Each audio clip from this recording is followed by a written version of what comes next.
Halo teman-teman, Assalamualaikum. Semoga suara aku udah kedengeran ya di kalian. Oke, nih di sini udah ada moderator kita pada sesi ketiga hari ini. Nanti kalian bakal dipandu sama kakak dari MAP SME Bank Muamalat Indonesia. Jadi sebelum itu, Assalamualaikum warahmatullahi wabarakatuh. Halo Sobat MI dan Mapers. Buat teman-teman di sini pasti udah tahu setiap hari Rabu dan Jumat kita ada program kolaborasi MI dan Maple, yaitu program Discovery or Success a Mile Away, yang dimana kita tiap hari Rabu dan hari Jumat akan melakukan IG Live bareng sama narasumber yang keren-keren banget dengan beda-beda temanya. Jadi di sesi ketiga kali ini, kalau misalnya kalian lihat flyer yang ada di Instagram MI sama Maple, pasti udah tahu kita mau bahas apa. Hari ini kita mau mengangkat tema ideal state for work dan essential skill to success at work. Jadi di sini kita bakal ngundang Arsanara, kalau misalnya kalian juga udah lihat flyernya. Karena MI sama Maple tiap hari Selasa sebelum IG Live ini dilaksanakan, kita upload flyernya buat teman-teman siap-siap nih mau tanya-tanya apa aja buat narasumber nanti gitu. Dan program kolaborasi ini ditujukan untuk mempersiapkan Sobat MI dan Mapers untuk sukses baik dalam menggapai karir dan menjalaninya nih. Oke, sebelum itu mungkin aku mau tahu dong, Sobat MI sama Mapers ini hari ini di sesi ketiga kali ini berasal dari kota mana aja, karena ini udah ada sekitar 23 orang yang join. Mungkin nggak cuma dari Jakarta ya, yang mau tahu info-info menarik dari MI sama Maple, boleh dong di say hi di komen biar aku tahu teman-teman di sini merhatiin ya. Boleh dong di komen dari mana, biar nanti kita tanya jawabnya enak nih sama narasumbernya. Oke, buat Sobat MI dan Mapers yang udah join Instagram live session minggu lalu, pasti tahu kalau misalnya ada giveaway yang menarik banget di akhir. Jadi buat teman-teman, abis tanya jawab, jangan keluar dulu. Jadi nanti kita mau kasih tahu giveaway-nya dan akan diumumkan di Instagram story-nya Muamalat Institute. Jadi wajib banget buat teman-teman yang mau ikut giveaway buat follow Instagramnya Muamalat_Institute dan maple.muamalat. Itu wajib hukumnya kalau misalnya kalian mau menangin giveaway dari MI dan Maple. Dari Jakarta nih, dari NY1198. Ini emang dari Jakarta aja? Kayaknya dari luar Jakarta juga banyak nih. Boleh dong di komen-komen. Ini ada nanya-nanya lowongan di Bank Muamalat itu udah kita bahas sebenarnya. Kalau lowongan di sesi pertama mungkin Kak Abdul Hanif ini udah telat untuk join live IG-nya. Kamu bisa cek di Instagram Muamalat Institute atau di Maple Muamalat, itu ada siaran ulangnya. Kalian bisa cek di postingan tersebut terkait lowongan. Ada yang dari Bogor, Jakarta. Oh, banyak kan Jakarta ya. Tapi ada yang dari Bogor nih. Bogor hujan nggak? Semoga nggak hujan biar sinyalnya aman buat nonton live IG-nya Maple Muamalat sama Muamalat Institute. Oke, hari ini seperti yang kalian tadi sudah lihat, akan dipandu oleh Kak Fakih dari MAPSM-nya Bank Muamalat Indonesia. Halo Kak Fakih. Halo Kak Aulia, Apa kabar Kak Assalamualaikum. Fakih? Waalaikumsalam. Suaraku aman nggak Alhamdulillah nih Kak? sehat. Alhamdulillah. Alhamdulillah. Oke, suara Kak Fakih juga aman nih. Jadi nggak perlu panjang lebar. Aku langsung aja kasih live IG-nya untuk dipandu sama Kak Fakih. Kepada Kak Fakih, waktu dan tempat kami persilakan. Oke, terima kasih Kak Aulia atas waktunya. Assalamualaikum warahmatullahi wabarakatuh, Sobat MI dan Sobat Maple yang alhamdulillah sore hari ini diberikan kenikmatan oleh Allah Subhanahu wa taala untuk dapat bersama-sama kita belajar bareng-bareng nih ya.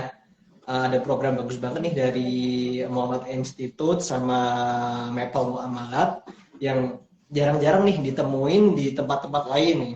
Jadi akan banyak insight dari kegiatan kita, yaitu Discover Your Success a Mile Away dengan tema Ideal State for Work dan Essential Skill to Success at Work, seperti itu. Nah, pada sore hari ini kita akan live bareng bahas topik kaitan dengan kesehatan mental nih, terutama bagi teman-teman yang saat ini fresh graduate maupun yang udah kerja juga bisa nih untuk ikut join kita bareng-bareng belajar gimana caranya biar kita bisa maintain kesehatan mental kita baik ketika sedang mencari kerja ataupun apa namanya saat bekerja, karena mencari kerja dan kerja itu sama-sama butuh kesehatan mental yang bagus seperti itu.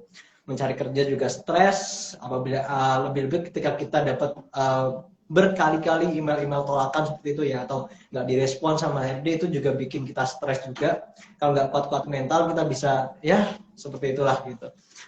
Kalau udah masuk kerja pun kita harus siap mental juga, karena di dalam dunia kerja itu nggak ada yang namanya low pressure. Rata-rata ketika kita bekerja, karena kita punya tanggung jawab, akhirnya ada tekanan-tekanan yang mungkin itu akan membuat kita stres. Makanya kalau anak-anak sekarang, anak-anak milenial gitu ya, itu untuk rilis stresnya itu rata-rata kan healing gitu ya.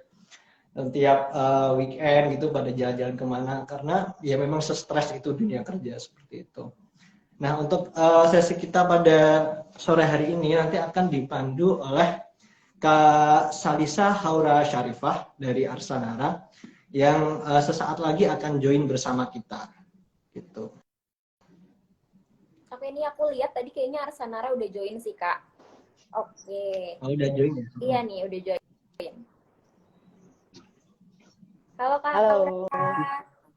Assalamualaikum. Suaraku masuk kah? Masuk, Ya. aman. Assalamualaikum Kak Haura. Waalaikumsalam. Ya. Panggilannya siapa nih Mas dan Mbak? Cie, baru kenalan di Ya. sini. Ya, sebenarnya kenalin Mbak, saya Fakih ya Mbak, yang akan memoderatori sesi pada sore hari ini, sharing-sharing kaitan kesehatan mental bareng Kak Haura seperti itu ya Kak. Terus ada Oke, juga Mas teman Fakih. saya. Ya. Oke, kalau Aku panggilnya apa Kak juga atau Mas atau gimana?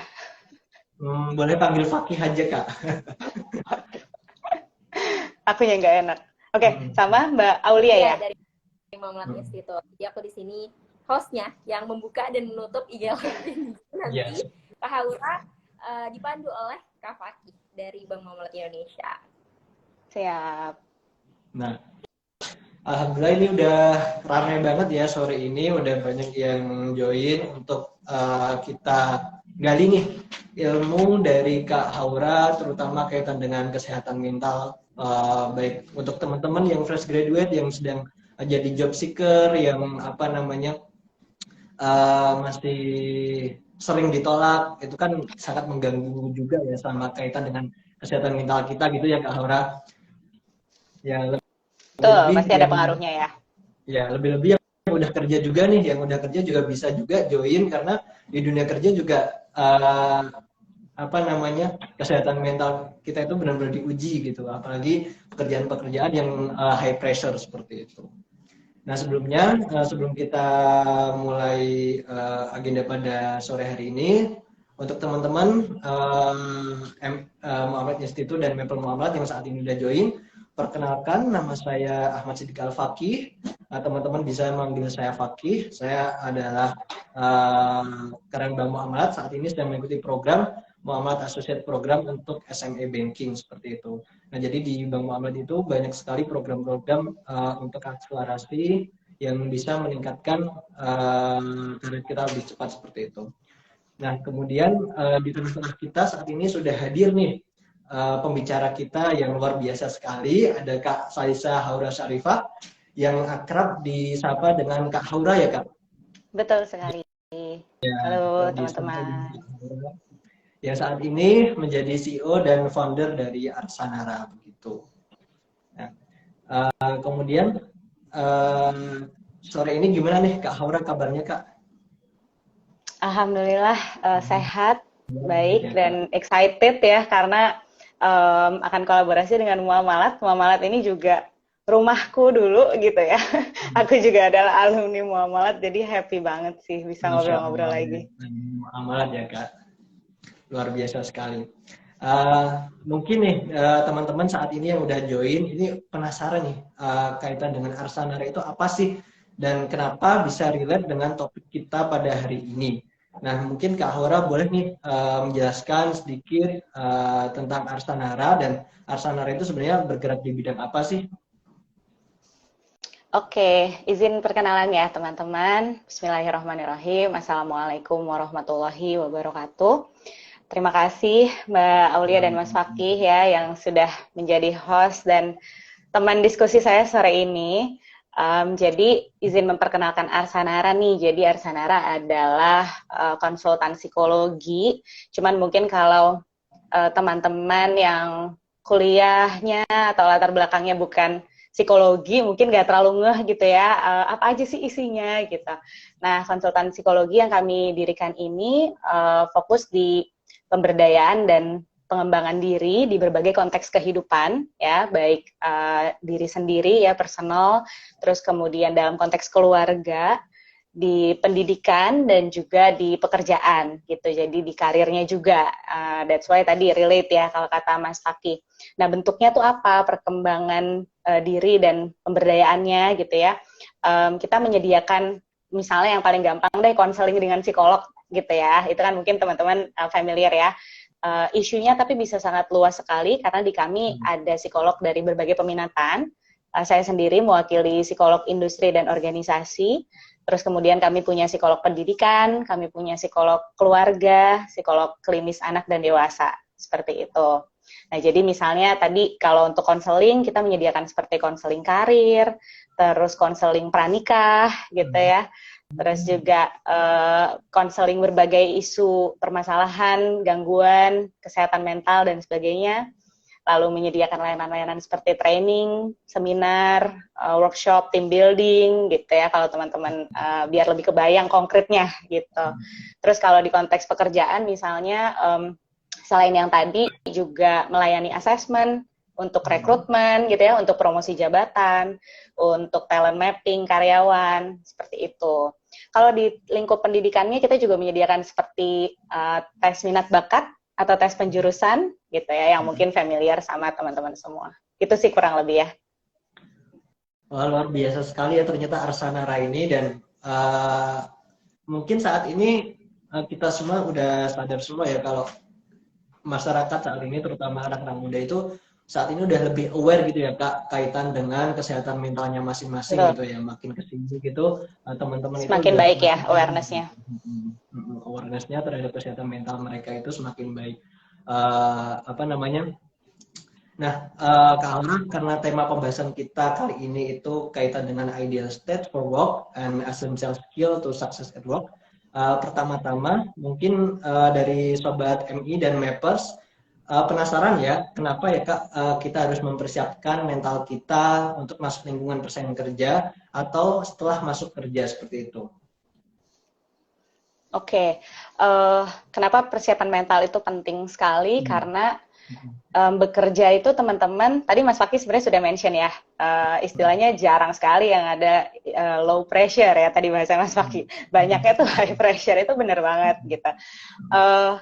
Pertama sebenarnya bukan soal dunia kerjanya sih, di seluruh fase kehidupan kita itu kan isinya ujian ya gitu. Itu kan udah janjinya Allah juga tuh gitu, kita tuh hidup untuk diuji. Jadi kalau teman-teman yang di sini lagi ngedengerin mungkin adalah let's say mahasiswa tingkat akhir gitu ya, apa sih hal yang paling berat di hidup kalian saat ini gitu? Mungkin adalah mempersiapkan sidang skripsi gitu mungkin ya, atau mempersiapkan sidang tesis gitu ya kalau S2. Nah, itu kan ujian.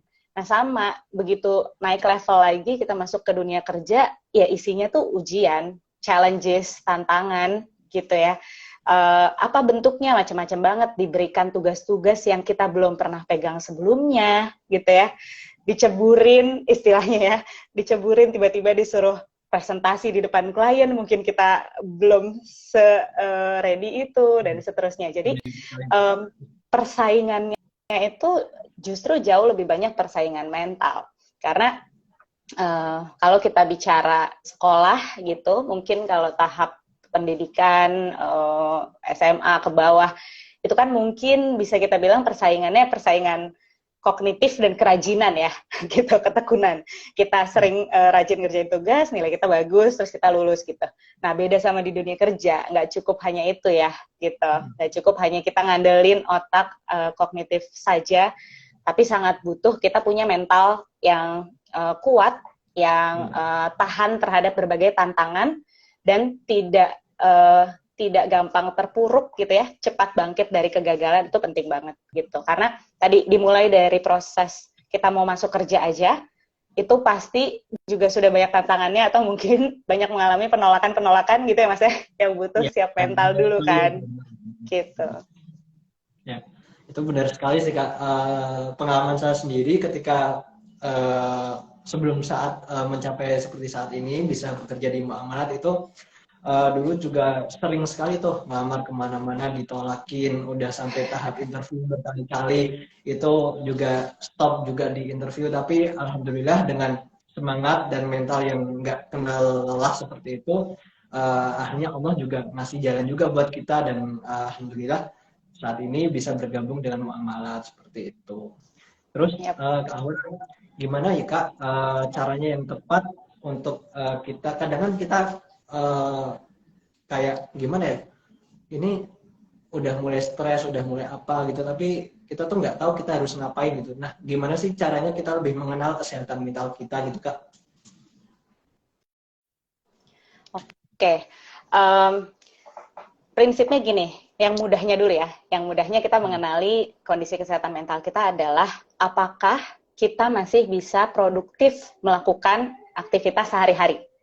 Itu keyword pertama ya.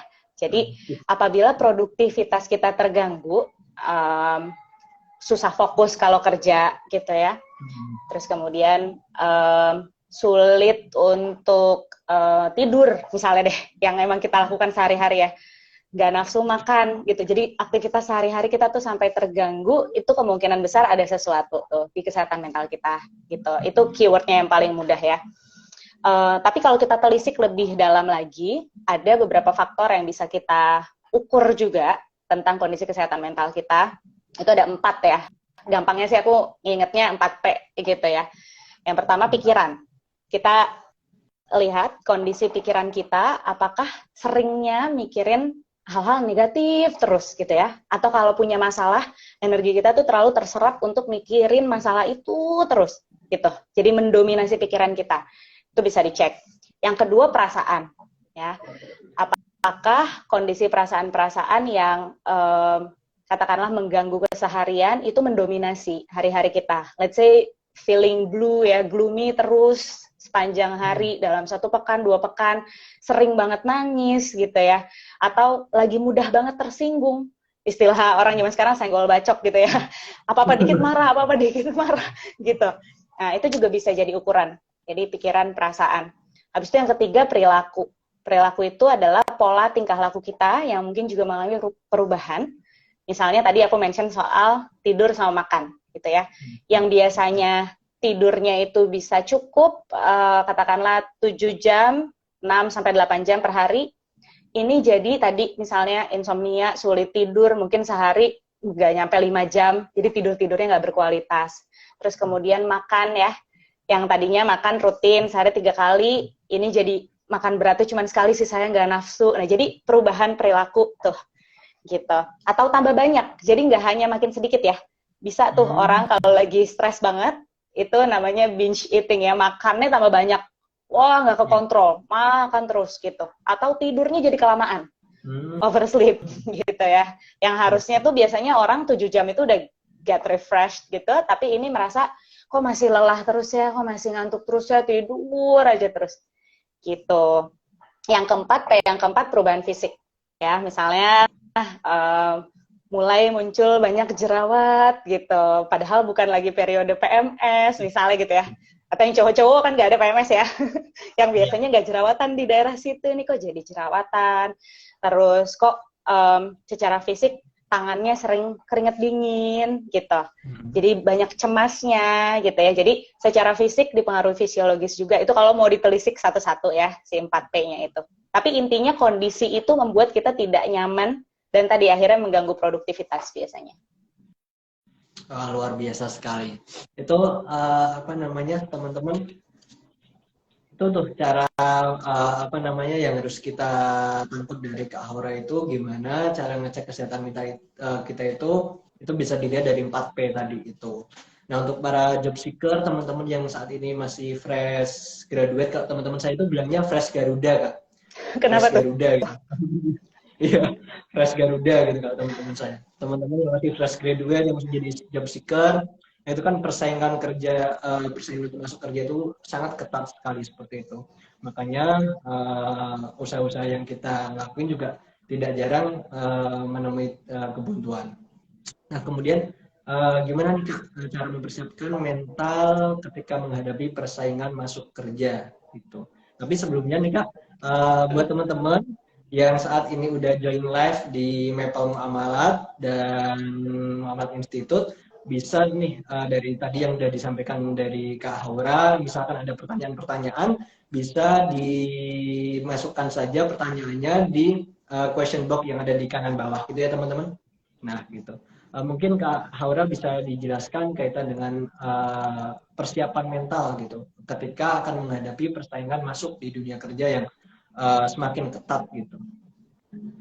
Oke, pertanyaan ini bagus banget karena menurut saya nih Mas Fakih, persiapan mental untuk masuk kerja itu nggak bisa instan. Yeah. Bukan dimulai hanya beberapa hari sebelum interview atau beberapa minggu sebelum kita apply kerja habis revisi tugas akhir gitu misalnya. Tapi ini tuh dimulai bertahun-tahun sebelum kita masuk kerja. Kenapa aku bilang bertahun-tahun? Karena salah satu persiapan mental yang penting untuk kita masuk kerja adalah merasa siap secara kompetensi dan kualifikasi diri. Dan gimana caranya kita bisa merasa siap? Itu kalau kita yakin dan kita tahu kita sudah punya banyak tabungan selama kuliah misalnya. Tabungannya dalam bentuk apa? Pengalaman organisasi, pengalaman magang, pengalaman proyek mungkin sama dosen, dan sebagainya. Kenapa itu jadi terkait sama mental? Jelas sangat terkait, karena begitu kita nanti masuk ke tahap rekrutmen dan seleksi untuk masuk kerja, kita akan merasa menjadi pribadi yang jauh lebih percaya diri mungkin dibanding kandidat yang lain, gitu. Karena kita merasa kita punya banyak, gitu. Bukan sombong, tapi kita punya banyak pengalaman yang kita persiapkan, gitu. Sehingga begitu ditanya dalam wawancara kerja, gitu ya, coba dong ceritakan pengalaman keberhasilan kamu misalnya ya, let's say. Itu banyak yang bisa kita pilih, kita capture untuk bisa diceritakan. Itu kan tentu jadi mempengaruhi kesiapan mental kita untuk menghadapi interview, gitu. Jadi itu semua tuh sangat-sangat efek domino ya menurutku. Jadi teman-teman kalau bicara mau persiapan kerja, itu bukan persiapan proses seleksinya, no, big no, tapi persiapan dirinya, gitu. Kita adalah orang yang sudah siap belum masuk ke industri kerja, gitu. Dan kalau kita memupuk diri kita, tadi ya, memupuk skill, pengalaman, sehingga memiliki kualifikasi yang layak gitu untuk bersaing, itu insya Allah secara mental akan sangat mempengaruhi gitu ya, kita merasa jauh lebih siap gitu sih Mas Fakih. Ya, benar banget sih Kak, itu seperti yang Kak Haura tadi sampaikan, itu persiapan kita untuk masuk dunia kerja itu tidak dimulai ketika kita mengirim lamaran kita ke perusahaan itu, tapi udah jauh-jauh hari ketika kita udah masih di bangku kuliah, itu kita bangun portofolio kita gitu ya Kak, kurang lebih. Agar ketika kita masuk ke tahapan-tahapan yang lebih lanjut, syukur-syukur udah masuk interview, kita udah pede nih untuk bisa jawab pertanyaan-pertanyaan dari rekruter seperti itu. Nah, luar biasa. Bahkan Mas, sorry, nambahin dikit. Sebelum tadi ya, misalnya tahap interview.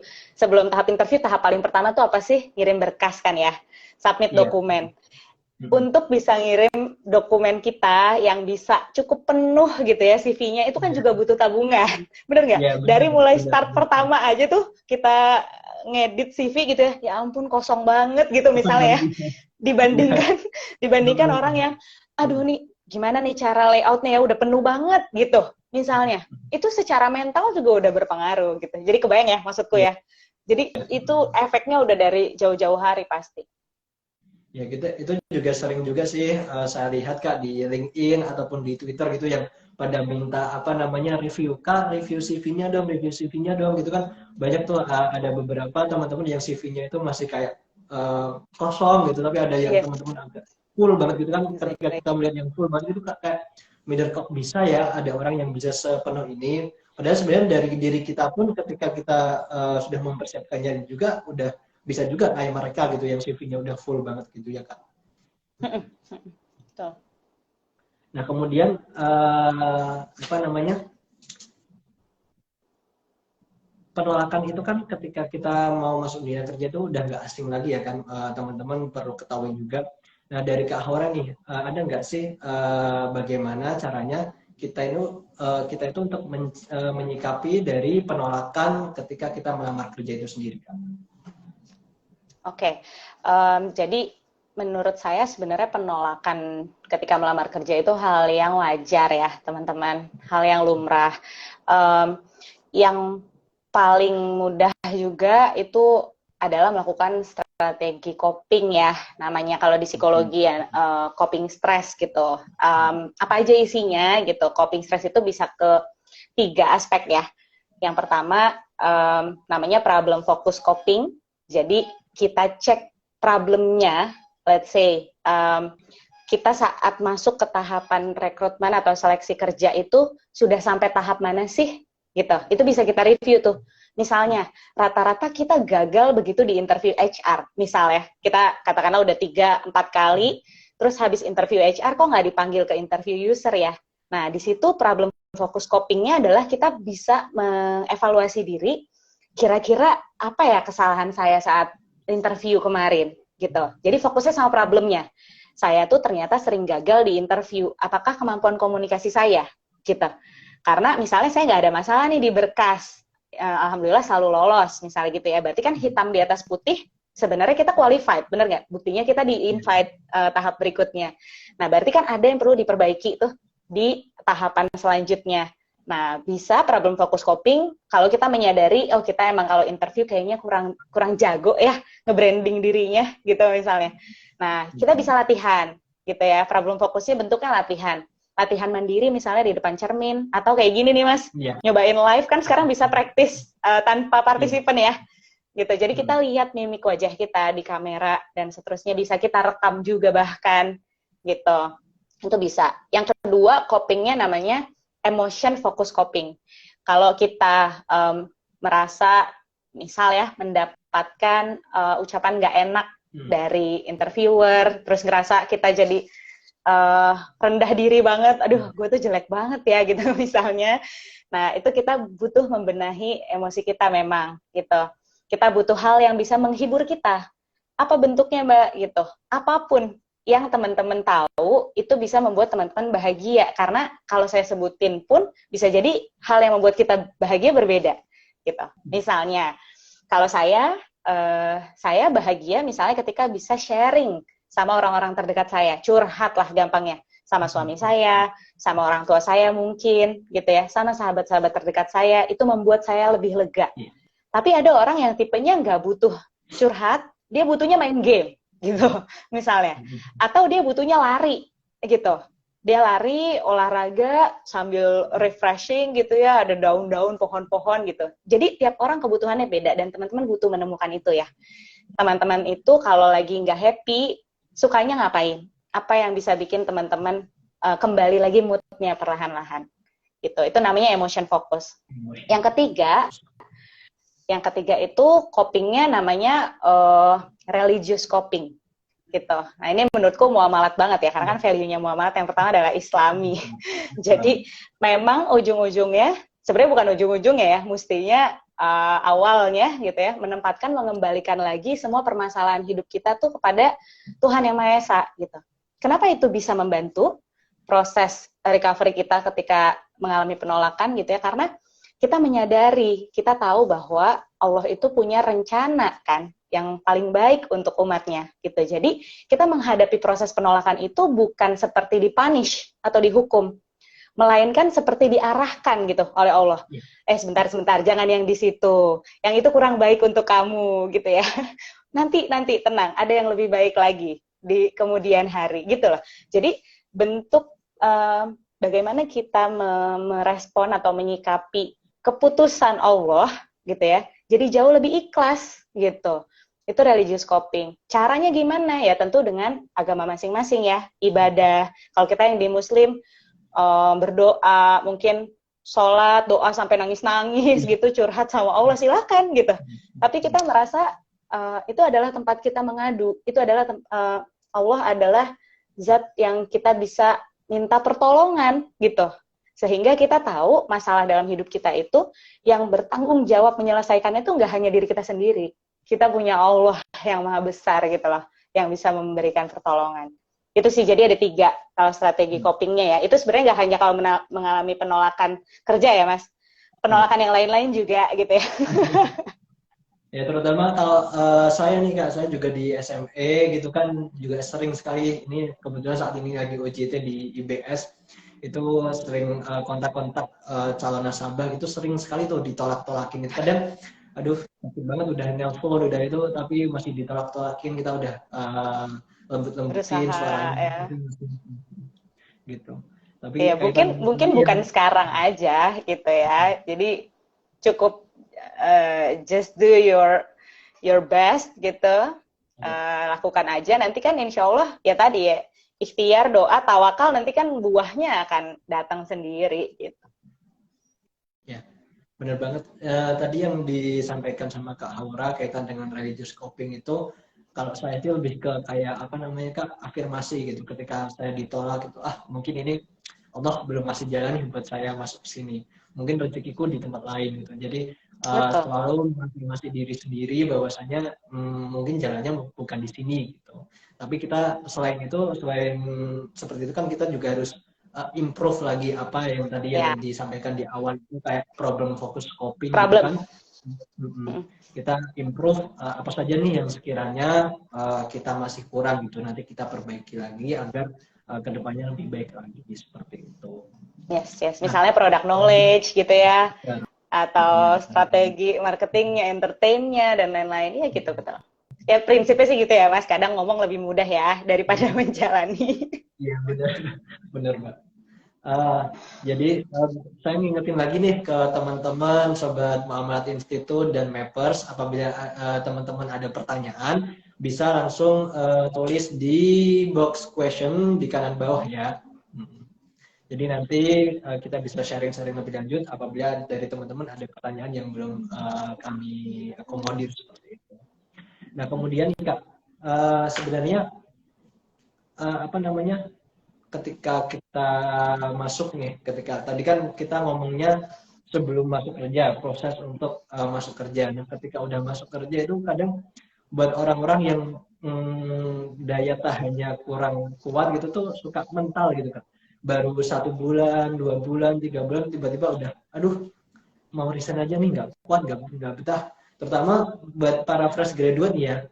Buat para fresh graduate itu pengalaman saya sendiri nih Kak, itu bulan pertama kerja itu setelah lulus memang benar-benar berat banget. Nah itu gimana sih Kak cara kita bisa punya resiliensi gitu di dunia kerja seperti itu Kak? Oke. Dari psikologinya gimana gitu? Oke. Ini memang cukup jadi isu ya, karena saya masih belum tahu juga nih secara riset itu terbukti benar atau tidak, tapi praktiknya yang saya suka temui di perusahaan-perusahaan, klien-klien tuh suka banyak yang mengeluhkan generasi sekarang, katanya gitu ya. Ini anak-anak sekarang nih gitu ya. Yang pertama dari sudut pandang psikologi, good news-nya adalah resiliensi itu adalah skill. Kenapa itu good news? Yang namanya skill itu tidak terberi dari lahir atau tidak stuck begitu saja levelnya, tapi bisa ditingkatkan. Ya, itu good news-nya. Jadi bukan emang kayak, wah nih generasi sekarang emang mentalnya kayak gitu. No, karena bisa banget dilatih dan gak semua orang kayak gitu juga anyway gitu ya. Jadi memang itu adalah hal yang perlu kita terus tingkatkan ya, gitu. Itu pertama, kalau dari sudut pandang psikologi. Kedua, memang resiliensi itu kalau di dunia kerja itu sangat-sangat dibutuhkan. Kenapa? Misalnya tadi yang kayak Mas Fakih bilang, orang begitu menemui kegagalan, bukan kegagalan deh, tantangan atau kesulitan, terus pilih jalan keluarnya resign, ya. Seolah-olah rumput tetangga pasti lebih hijau. Iya, Padahal, sama padahal juga. kita sama aja. Padahal kita mau kerja dimanapun, misalnya kerja yang sekarang Mm-mm. ngerasa bosnya rese, misalnya gitu ya. Ah, nggak asik banget nih bosnya, gitu. Terus pindah ke tempat kerja baru nih. Oh, bosnya jauh lebih asik gitu ya. Tapi ternyata 3 bulan lagi bosnya pensiun dan bakal diganti sama bos baru, gitu. Itu tuh kayak bos itu adalah pihak yang seperti orang tua ya, nggak bisa kita pilih anyway, Iya. gitu. Kita mau pindah kemanapun gitu ya di seluruh dunia ini pasti nanti akan ketemu dengan bos yang beragam lagi tipenya gitu. Atau let's say oke, pindah kerja dapat bosnya enak dalam jangka waktu lama tapi ternyata rekan kerjanya nusuk dari belakang gitu.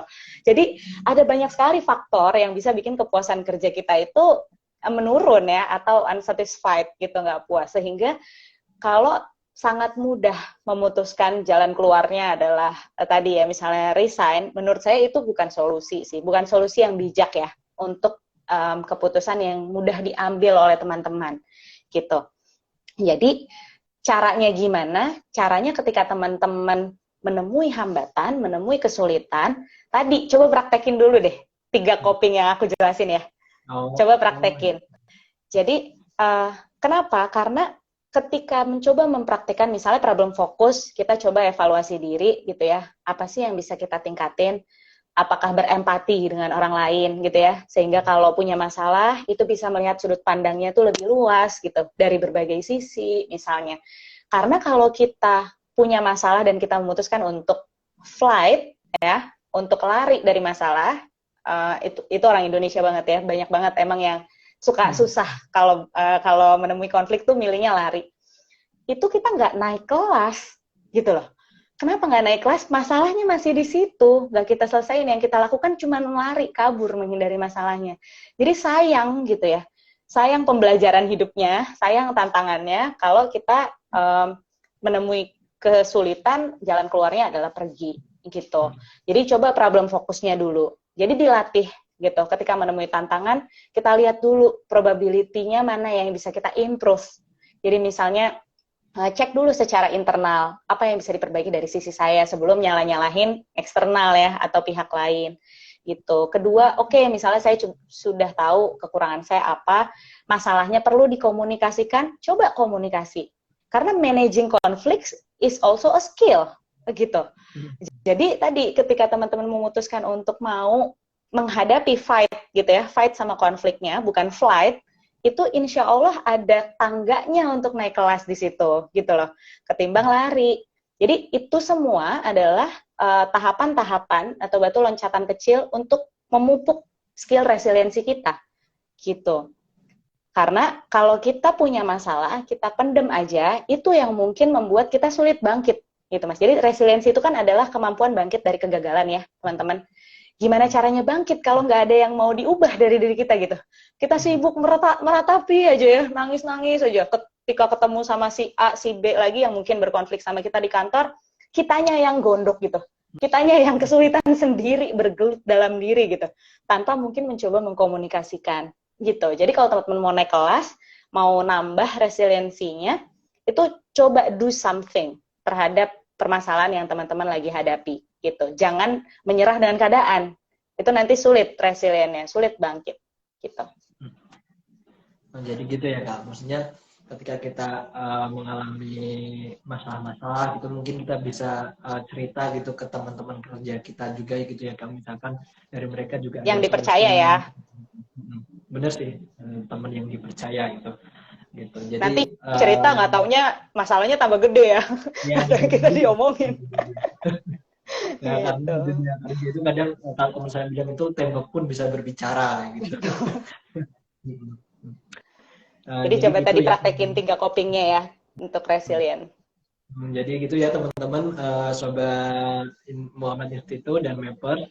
Jadi tadi 3 coping yang sudah disampaikan sama Kak Aura tadi di pertanyaan sebelumnya itu bisa kita terapkan nih untuk gimana caranya kita bisa resilient di dunia kerja seperti itu. Nah, apa namanya? Kan di nggak cuma di dunia kerja aja, tapi di kehidupan sehari-hari pun sebenarnya tuh banyak sekali hal yang nggak mengenakan gitu, hal yang sebenarnya tidak kita inginkan. Nah, dari sudut pandang Kak Aura sendiri tuh gimana sih biar kita itu bisa bangkit gitu Kak, bisa bangkit dari hal-hal yang tidak kita harapkan seperti itu. Oke, ini tentu masih relate ya sama Iya. pertanyaan-pertanyaan yang tadi.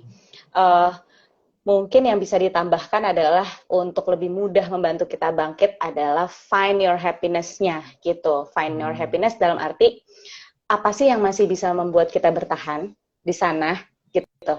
Untuk masih bisa membuat kita mau datang berangkat kerja lagi setiap hari gitu ya.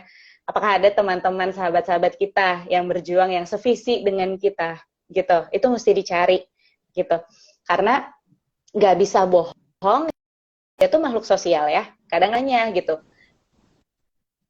Enggak juga sih, karena kita nature-nya adalah makhluk sosial, lingkungannya juga memang penting pada akhirnya gitu.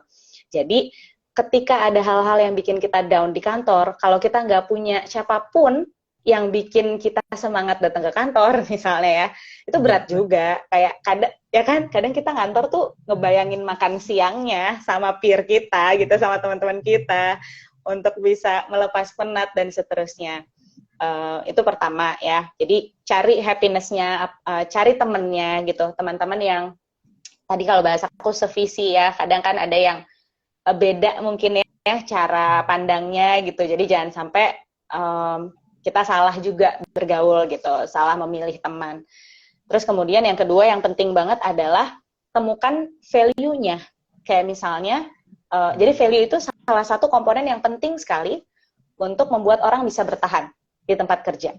Misal ya, aku sering meng-compare ini pada saat webinar misalnya ya, pengalamanku waktu di Muamalat misalnya, aku happy sekali karena value pribadi sejalan dengan value perusahaan gitu. Jadi tidak ada perselisihan di situ. Maksudnya apa? Misalnya dari hal-hal terkecil aja, kita lagi kerja gitu ya, tiba-tiba azan asar gitu ya. Terus memang di situ langsung terdengar gitu suara azannya dan semua orang ya dengan sukacita bangkit berdiri untuk saling ngingetin sholat gitu. Sholat dulu yuk, udah sholat belum gitu. Di saat yang bersamaan di berbagai company lain mungkin begitu dengar suara azan lanjut aja gas terus, tiba-tiba udah mau maghrib aja kan meetingnya lanjut terus gitu. Itu orang-orang yang punya value agama yang tinggi mungkin akan resah kan bekerja di tempat seperti itu yang menjadi daily activity-nya gitu loh. Jadi itu penting banget nemuin tempat kerja yang ideal mungkin ya nih karena judulnya yang ideal secara value bagi diri pribadi gitu. Sehingga kalau kita tahu value kita bekerja di sini itu jauh lebih tinggi, jauh lebih penting daripada misalnya masalah kita yang mungkin secuil gitu ya, itu akan membantu kita lebih mudah lagi bangkitnya. Udahlah, cuma gitu aja. Aku kerja di sini tuh tujuannya istilahnya nggak hanya jangka pendek gitu ya, tujuannya sampai ke akhirat nanti gitu misalnya. Jadi masalah-masalah batu-batu yang kecil itu seolah-olah jadi tidak matters lagi gitu ya, dalam arti tidak mengganggu sebegitunya keseharian kita gitu sih. Jadi menemukan value, menemukan kebahagiaan di tempat kerja dan strong why-nya ya. Strong why, kenapa kita ada di sini sih gitu. Apa sih yang bisa kita perbuat, apa impact-nya untuk umat misalnya. Jadi kalau kita tahu dan punya prinsip misalnya ya, orang yang baik adalah orang yang paling bermanfaat bagi sebanyak mungkin orang misalnya gitu ya. Dan kita tahu salah satu itu bisa dilakukan di sini. Nah itu tadi aku bilang soal value, soal prinsip, itu kayaknya cukup deh membuat kita bertahan dan bangkit lagi kayak gitu. Oke, luar biasa sekali ternyata. Itu kira-kira teman-teman kiat-kiat gimana cara kita bisa bangkit dari hal yang membuat kita merasa kurang nyaman di dunia pekerjaan seperti itu. Nah, yang paling relate juga ketika kita kerja itu kita nggak kerja sendirian ya teman-teman. Kita kerja ada dengan tim seperti itu. Banyak dari teman-teman kita, terutama ketika pas meeting nih Kak. Ketika pas meeting itu kan di dalam satu forum itu banyak sekali pikiran, banyak sekali gagasan-gagasan yang nantinya disampaikan oleh teman-teman kita. Kadang ada teman-teman yang kurang sependapat nih sama pendapat kita ketika di dalam meeting seperti itu. Nah, gimana sih Kak? Kadang kan kita ketika dikritik itu kan kadang agak dongkol gitu ya. Ini teman-teman gimana sih? Maksudnya semua yang aku sampaikan kenapa ada aja yang dimasalahin. Bantah Nah, gitu ya.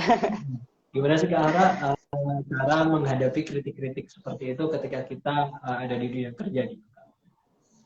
Oke, ini juga bagus banget pertanyaannya dan relatable banget teman-teman karena ini pasti dialami dimanapun teman-teman bekerja ya soal dikritik atau perbedaan pendapat saat rapat gitu.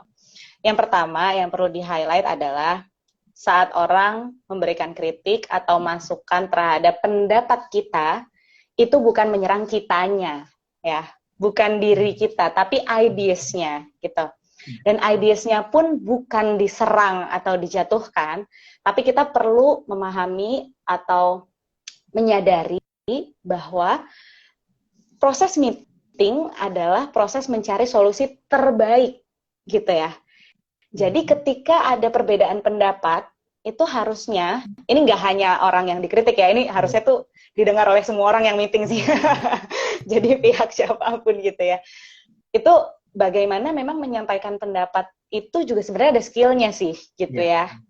Harus dengan asertif, harus dengan baik. Terus tadi yang diserang tuh bukan individunya, bukan orangnya, tapi murni pendapatnya. Dan kalau sebenarnya orang-orang yang ada di dalam meeting itu sadar betul gitu bahwa proses meeting adalah proses pencarian solusi terbaik yang tadi saya sampaikan, itu mestinya baper-bapernya itu jarang banget sih gitu ya. Karena etika rapat ya memang seperti itu. Kalau tidak ada perbedaan pendapat, kayaknya itu bukan rapat deh. Gitu. Jadi kita perlu pahami mungkin lebih legowonya dalam arti gini, terlepas dari bagaimana cara orang menyampaikan, the way-nya, karena the way to communicate ideas itu juga skill, ya. Kita nggak bisa expect semua orang udah excellent di skill itu, gitu ya, karena itu butuh belajar. Tapi kita perlu sadari dan pahami bahwa insya Allah niatnya bukan untuk mengkritik atau menyerang pribadi, gitu. Insya Allah niatnya tuh murni tadi mengkritisi atau membangun ya, mengkonstruksi solusi. Jadi misalnya kita ngomong apa, tapi kayaknya gitu kan, biasanya orang kayak gitu kan, tapi kayaknya nggak bisa deh kita ngelakuin kayak gitu. Nah, si nggak bisanya itu tuh bukan bilang kalau kita nggak bisa kerja, gitu ya. Tapi idenya kayaknya mungkin kurang applied atau belum bisa diterapin tahun depan deh. Kita butuh sistem dulu, kayaknya bisa diterapinnya 3 tahun lagi, gitu. Jadi mungkin ada message-message tertentu di belakangnya, tapi memang cara atau keterampilan orang tersebut mengkomunikasikan juga bisa jadi belum seahli itu, gitu ya. Jadi kadang yang suka bikin baper kita tuh manusia adalah the way-nya, gitu. Orang tuh suka tersinggung sama caranya sebenarnya. Kalau caranya baik, biasanya ya pengalamanku, harusnya pendapatnya bisa diterima dengan baik sih. Tapi yang sering bikin baper, itu adalah memang ketika rapat orang kadang lupa etika-etika memberi informasi atau menyampaikan gagasan dengan asertif. Kayak gitu. Jadi jangan gampang baper kalau rapat, nggak apa-apa kalau beda pendapat. Benar banget sih. Kalau kerja itu memang harus dikurang-kurangin bapernya gitu. Tapi kalau teman-teman yang udah terbiasa dulu organisasi, apalagi di kampus itu sering diskusi gitu, sebenarnya Exactly. udah biasa itu ya. terasah kan Mas? Iya. Makanya itu tadi persiapannya itu penting banget deh, pokoknya menurutku. Makanya benar tadi Kak Hana bilang di awal, persiapan untuk masuk kerja itu tidak hanya ketika mulai melamar aja, tapi jauh bertahun-tahun sebelum itu kita membangun diri kita seperti itu. Nah, gini Kak Amran, kan kalau di dunia kerja itu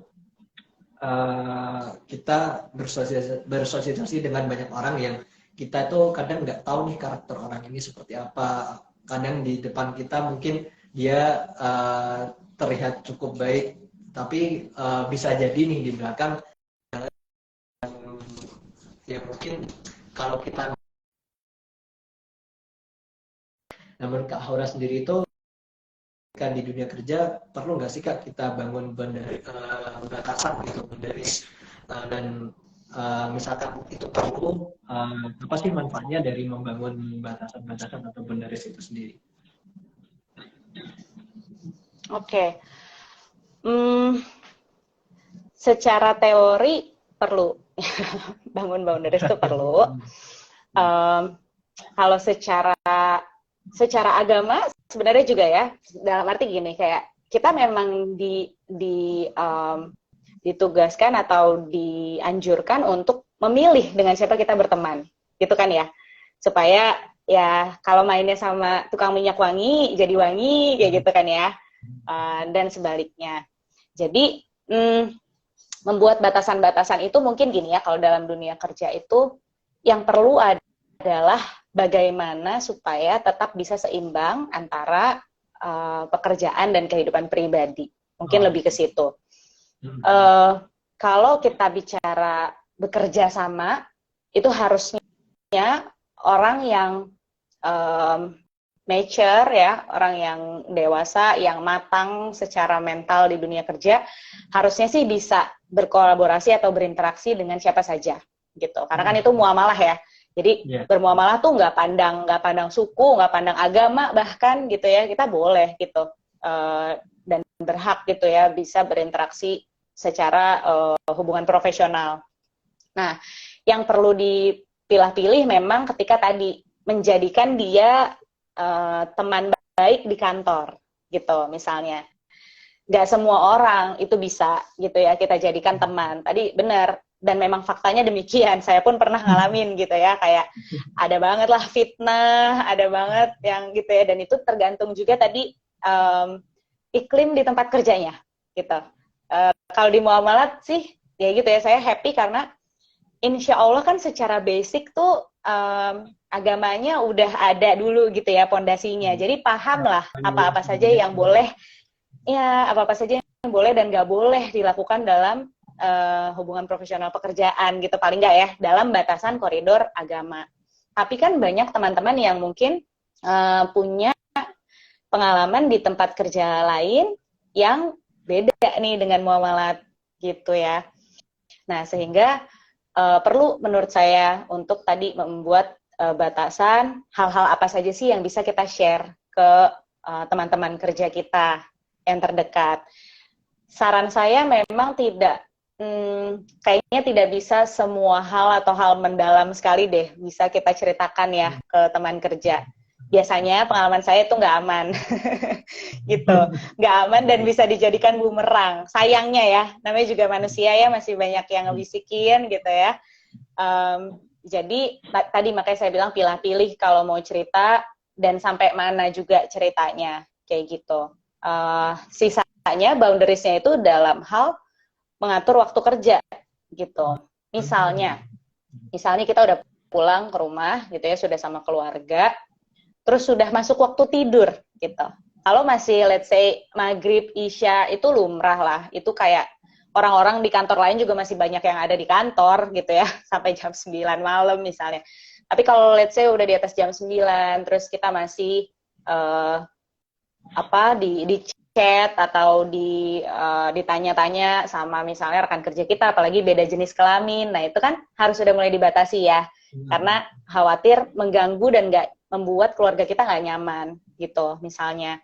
Nah jadi boundariesnya lebih di situ sih menurut saya, dibatasi kapan kita perlu koordinasi dengan intens gitu ya. Beda hal kalau misalnya itu adalah terkait persiapan event dan itu H-1 gitu misalnya, itu perlu ada konteks ya. Tentu mungkin keluarga kita juga paham. Oh ini untuk besok banget nih acaranya dan harus dikoordinasikan malam ini, ya udah, that's fine. Tapi kalau bukan yang urgent itu kayaknya nggak perlu sampai tengah malam deh gitu. Jadi kita bisa chat dengan baik-baik untuk bilang oke, saya izin istirahat dulu ya, insya Allah saya lanjut besok pagi gitu. Dan itu nggak apa-apa. Boundariesnya lebih ke sana ya kalau menurut saya, yang penting untuk dibangun. Oh gitu ya Kak. Jadi kaitan dengan waktu kita sebenarnya juga harus trade juga ya, biar kita bisa bagi waktu di mana kita waktu harus bekerja dan di mana waktu kita untuk keluarga gitu, atau untuk diri sendiri gitu kalau yang belum berkeluarga gitu ya Kak. Nah ngomong-ngomong soal waktu, kadang orang yang apalagi yang workaholic ya kadang suka lupa waktu gitu, dan nggak bisa ngatur waktu nih. Kadang karena dia terlalu asik kerja, jadi nggak ada waktu buat dirinya sendiri gitu. Nah kalau Kak Aura sendiri gimana sih cara mengatur waktu gitu antara kerja atau mungkin kapan kerja dan kapan kerja, kapan healing gitu mungkin Kak, untuk time managementnya Oke, gitu. ya, ya, ya. Sebagai orang HR, ya, kebetulan selain di Arsanara, aku juga sedang bantu tim HRD di salah satu NGO, namanya Adara Relief International, ya. Itu NGO peduli anak dan perempuan, dan itu juga salah satu isu gitu ya, soal ngatur waktu. Maksudnya gini, bukan di NGO-nya, tapi kayak di mana-mana kayaknya itu tuh jadi jadi isu juga. Aku sebagai HR di sana adalah tipe orang yang sangat mengencourage atau mendukung teman-teman untuk mengambil cuti bagi yang belum gitu ya. Jadi itu adalah hak soalnya. Itu kan akad ya, akad kita dengan employee. Jadi ketika lagi mereka sedang butuh atau tidak sedang dalam pekerjaan yang intens gitu ya, itu justru kita ingetin gitu loh.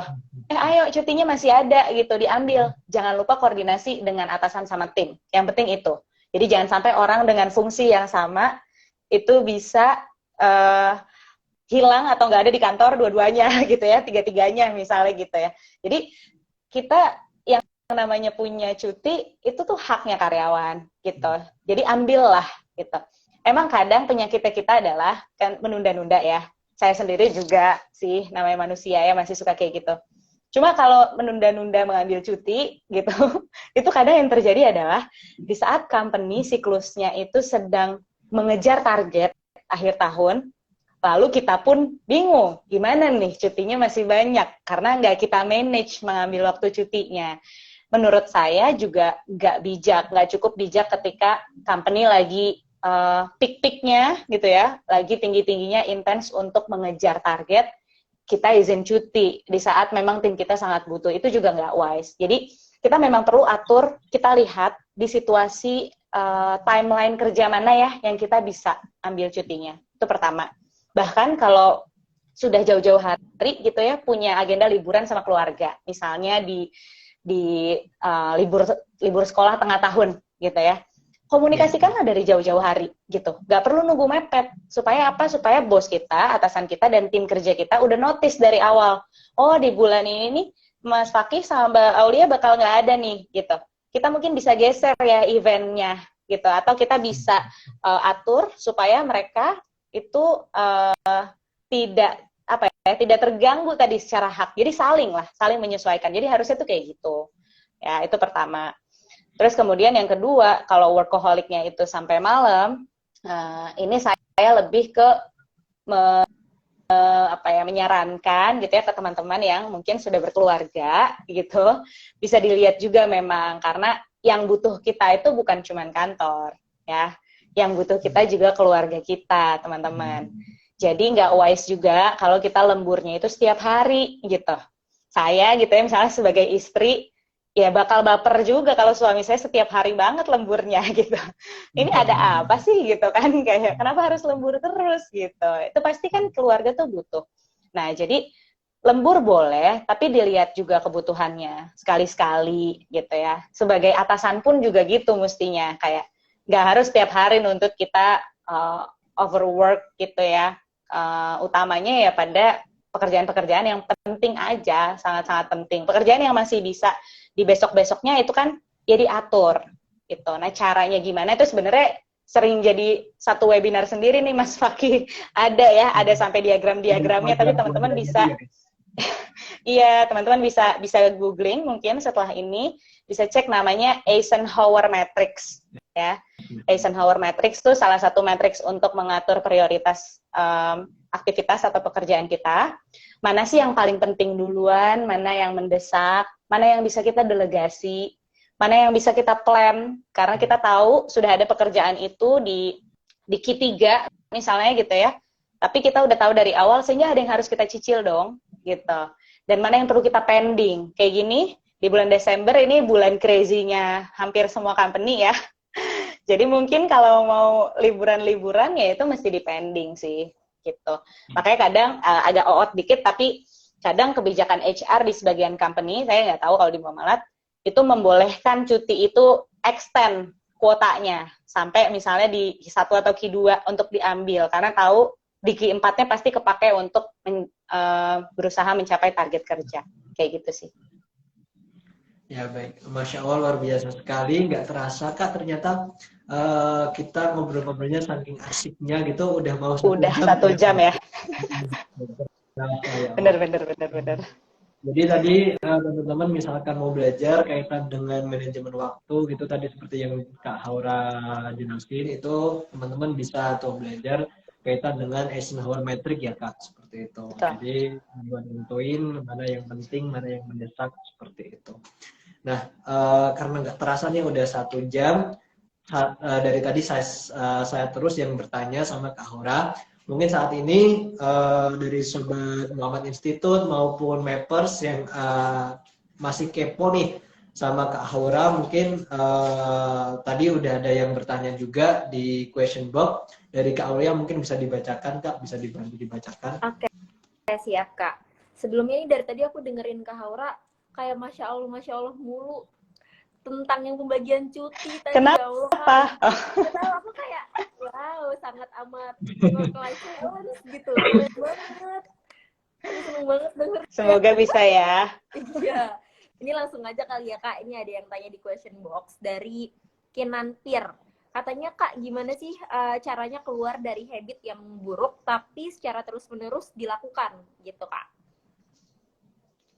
Oke. Ini mungkin aku bahas kulitnya aja ya, karena kalau habit buruknya itu sudah mengganggu, itu bisa jadi perlu ke psikolog klinis kayak gitu. Tapi caranya adalah jangan mulai dari yang besar, gitu ya. Misalnya, let's say scrolling medsos, ya. Kita ternyata tipe orang yang terbiasa suka lupa waktu kalau scrolling medsos, tiba-tiba udah berjam-jam aja, ya Allah tadi mau ngerjain apa, tiba-tiba udah jarum pendeknya udah bergeser beberapa angka gitu ya, sibuk tenggelam gitu ke dalam medsos. Kalau kita expect bahwa hari berikutnya itu kita langsung ngurangin like 50% gitu ya, 50% dari waktu scrolling kita, mungkin berhasil, tapi hanya beberapa hari mungkin, nggak bisa bertahan lama gitu. Kenapa? Karena perubahannya terlalu instan gitu. Manusia tuh nggak bisa berubah yang instan gitu ya. Jadi ekspektasinya atau upayakan berubahnya itu pelan-pelan, kecil-kecil. Misalnya kita ternyata keseringan kan sekarang udah ada ya fitur-fitur di aplikasi untuk ngitung udah berapa jam sih kita rata-rata per day-nya gitu ngebuka aplikasi ini. Nah, kalau kita bisa ngelihat, terus menurut kita itu over ya, terlalu banyak untuk kita harusnya bisa melakukan pekerjaan lain yang lebih produktif, itu bisa kita coba targetin, oke, berkurang setengah jam dulu deh, gitu. Dibanding yang misalnya tadinya scrolling 4-5 jam gitu, misalnya ya, sampai tengah malam gitu, terus kita ekspektasinya berkurangnya setengahnya, 2,5 jam. Itu terlalu berat, teman-teman. Kemungkinan bertahan lamanya sangat kecil, gitu. Jadi, oke, setengah jam dulu deh. Gimana kalau kita pasang reminder? Nah, setauku juga beberapa aplikasi bisa ya. Kayak pasang reminder kalau udah limit gitu, itu ngasih tahu udah waktunya kita shutdown gitu. Jadi kecil-kecil, pelan-pelan. Terus tidak perlu mikirin gimana nanti bulan depan, gimana nanti, aduh bertahan nggak ya aku 2 minggu lagi misalnya. Nggak perlu mikirin, itu terlalu jauh. Pikirin yang hari ini aja. Gitu. Jadi pikirin yang hari ini, niat kita mau ngurangin setengah jam, that's it, gitu.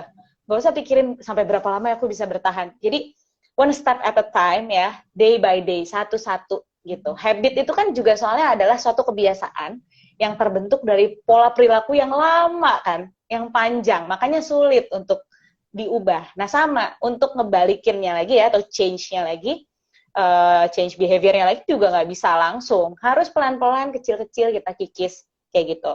Itu pertama ya, pelan-pelan kecil-kecil. Kedua, harus punya motivasi yang besar. Strong why-nya kenapa? Kita harus sadar betul apa sih impact-nya kalau kita terlalu lama, terlalu terlarut misalnya. Let's say, contoh aja ya, masih scrolling medsos, terus saking kita larutnya dan lupa untuk ngerjain yang lain, kadang kita sampai ketiduran gitu. Tangannya masih megang HP gitu ya misalnya. Udah gitu sholat isyanya jadi bablas tuh misalnya.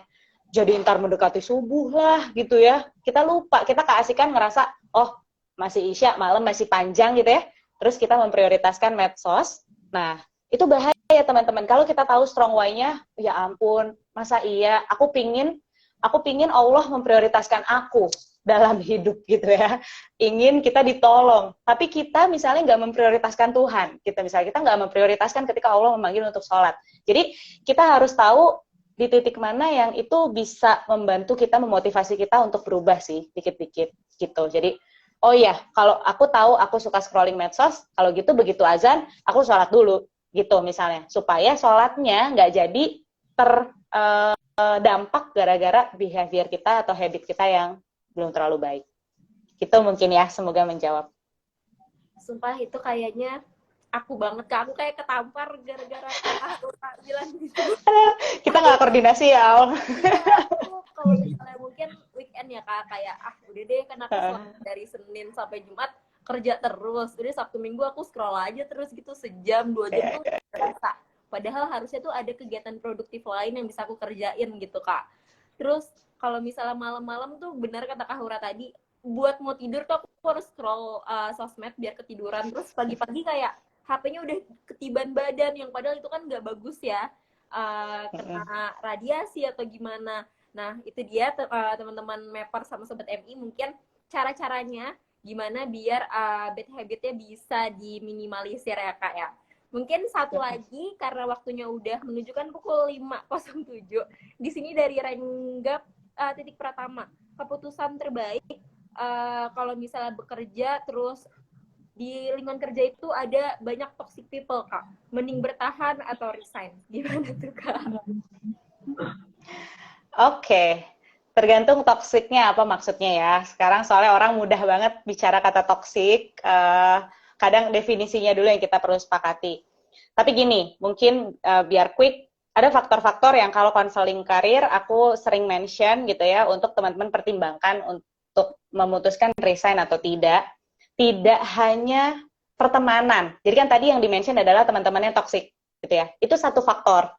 Ya, namanya faktor relasi hubungan kerja kita, hubungan kerja sosial dengan ada yang horizontal ya, dengan rekan atau vertikal, atasan bawahan. Nah, itu aja sudah bisa berbeda tuh gitu ya tingkat kepuasannya di situ. Berikutnya lagi faktor value, tadi aku udah mention ya.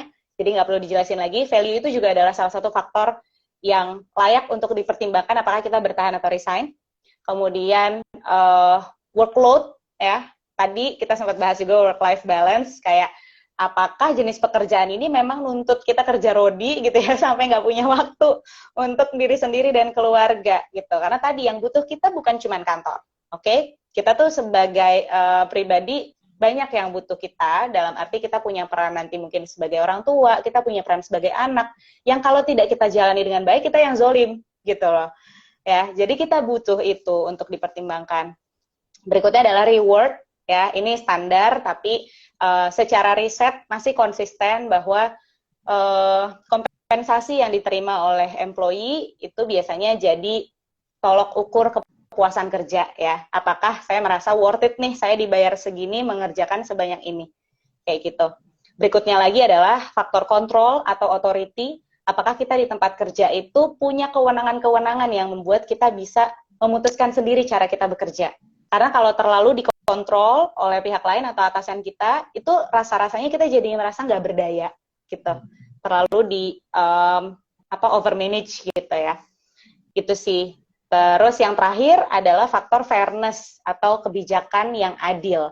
Jadi kalau kantor-kantor yang biasanya itu punya kebijakan yang agak diskriminatif gitu ya, dalam arti, oh yang boleh dinas keluar kota yang laki-laki terus misalnya. Ini yang lama-lama kita jadi perempuan di sana merasa nggak berkembang, dalam arti kok kita nggak bisa punya pengalaman visit lapangan sebanyak teman-teman yang karyawan laki-laki ya. Nah itu kan merasa nggak fair ya. Itu juga biasanya nggak sehat untuk kita jalani terus di kantor itu. Jadi, intinya dari penjelasanku adalah perlu diukur setoksik apa gitu ya. Tadi karena kita nggak sempat bahas nih definisi toksiknya. Kalau toksiknya adalah punya habit bersama setiap jam makan, istirahat, bukannya healing malah hibahin orang gitu ya, gibahin orang.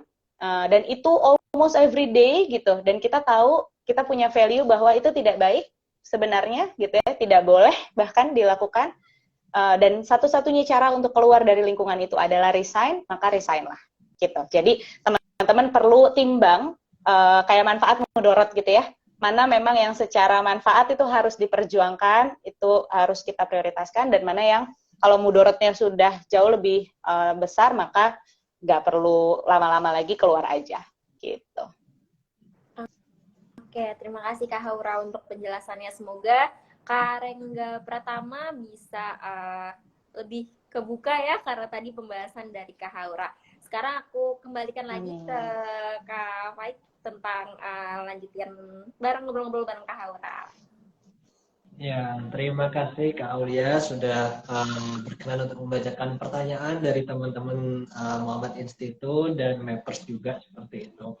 Nah, alhamdulillah nggak terasa udah 1 jam lebih nih Kak Aura, kita ngobrol-ngobrol asik banget, banyak banget pengetahuan-pengetahuan baru, baik untuk persiapan kita masuk dunia kerja, kaitan dengan mental kita terutama, maupun ketika kita sudah ada di dunia kerja itu sendiri, ternyata banyak hal-hal yang perlu kita persiapkan seperti itu, agar ketika kita bekerja juga merasa nyaman, karena yang penting dari bekerja itu kalau menurut saya itu kenyamanan.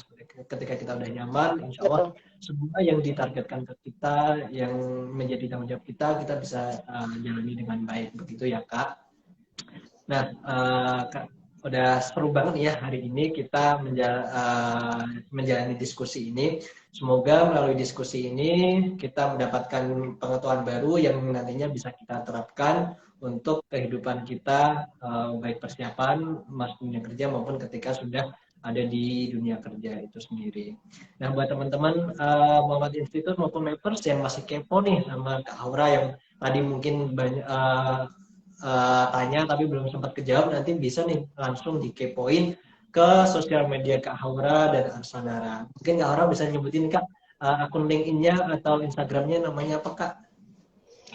Oke, kalau akun LinkedIn-nya nama panjangku ya. Nama panjangku bisa dilihat di mana, di Instagram aja ya, daripada susah. Karena pakai bahasa Arab ya, namanya Salisa Haura Syarifah. Instagramnya @salitsahs, TSALITSAHS, atau Instagram @arsanara.id gitu. Nah, itu teman-teman nanti bisa langsung follow-follow ya, nanti di sana mungkin dari Kak Aura juga bisa membantu menjawab dari pertanyaan teman-teman yang masih belum terjawab. DM aja, nanti insya Allah aku jawab. Pada sesi diskusi sore ini ya Kak. Terima kasih banyak Kak Aura atas kesediaannya untuk mengisi diskusi pada sore hari ini yang sangat luar biasa sekali. Semoga kita semua dapat apa yang disampaikan Kak Aura bisa menjadi ilmu yang manfaat untuk kita semua, sehingga bisa menjadi jariah bagi Kak Aura seperti itu.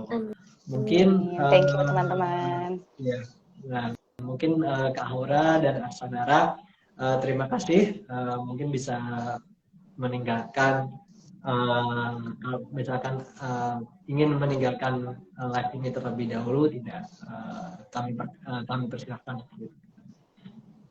Oke, terima kasih ya teman-teman Maple dan MI. Insya Allah kita masih ketemu lagi ya di kesempatan berikutnya. Betul, Kak. Waalaikumsalam warahmatullahi wabarakatuh. Kami duluan ya. Ya, terima kasih Kak Aura dan Arsanara. Oke, alhamdulillah nih Kak Fakih, Instagram Live Season 3 kita alhamdulillah berjalan dengan lancar. Buat teman-teman yang masih join, harus di reminder lagi, Jumat ini masih ada live IG selanjutnya yang nanti akan diinfokan di Instagramnya @muamalat_institute dan maple.muamalat. Nanti masih banyak giveaway menarik tentang Q&A atau atau kalian bisa upload konten Instastory terkait IG Live ini buat dapetin giveaway-nya. Tapi wajib follow Maple Muamalat dan Muamalat Institute. Terima kasih nih buat Kak Faki atas waktu dan kesediaannya ngobrol-ngobrol nemenin aku, ngobrol-ngobrol bareng Kak Haura, bisa ngobrol-ngobrol bareng Sobat Emi dan Mappers juga. Semoga kita bisa dipertemukan lagi di kesempatan yang akan datang. Terima kasih ya Kak Faki. Oke, akhir kata aku Aulia. Iya, akhir kata aku Aulia dari Muamalat Institute dan Kak Faki dari Maple Muamalat mohon undur diri. Bila ada salah kata mohon dimaafkan. Wassalamualaikum warahmatullahi wabarakatuh. See you Sobat Emi. Waalaikumsalam.